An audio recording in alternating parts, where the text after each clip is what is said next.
Contoh saya mau sampaikan ini saya sampaikan eksklusif nih di iNews Prime ya. Oke. Ini ada surat, saya dapatkan surat dari sumber saya yang kemudian meminta ya di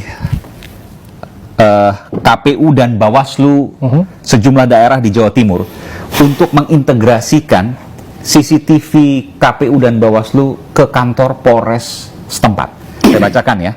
Ini di poin 3. Berkaitan dengan poin tersebut, kami mohon dengan hormat kepada Ketua KPU Kota Blitar dan Ketua Bawaslu Kota Blitar agar memasang CCTV yang berkualitas HD, High Definition, support audio dan terkoneksi dengan Polres Blitar Kota di lingkungan kantor KPU Kota Blitar, lingkungan gudang KPU Kota Blitar, dan lingkungan kantor Bawaslu Kota Blitar. Ini pertanyaan, ada apa? Sebelum sampai mengenai ada apa, sumber informasi itu dari mana, Bung Aiman? Ini jelas suratnya resmi ya.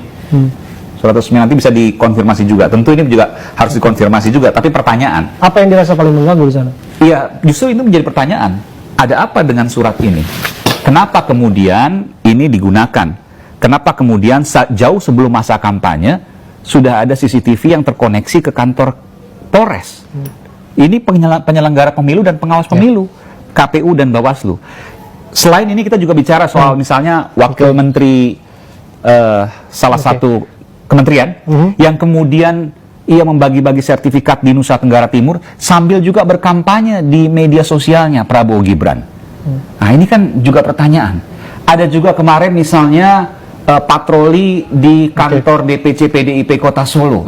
Sebelum jauh ke sana, mengenai apa yang terjadi di Blitar yang Anda, kalau orang berupaya untuk berpositif thinking ya, Anda katakanlah ini untuk menjamin keamanan perangkat-perangkat kepemiluan di sana. Apa komentar? Apa urgensinya jauh sebelum masa kampanye?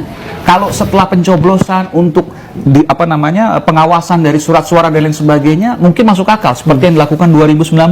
Tapi jauh sebelum masa kampanye ini sebuah pertanyaan besar dan ini patut ditanyakan kepada pihak Polres di Jawa Timur. Ada apa ini? Ini kan juga pertanyaan. Ini belum ada yang dapat ini. Ini kebetulan saya dapat dari sumber-sumber informasi saya dan ini pertanyaan besar. Karena saya sendiri juga khawatir ini terjadi apa kalau seandainya nanti jangan-jangan misalnya ini pikiran buruk.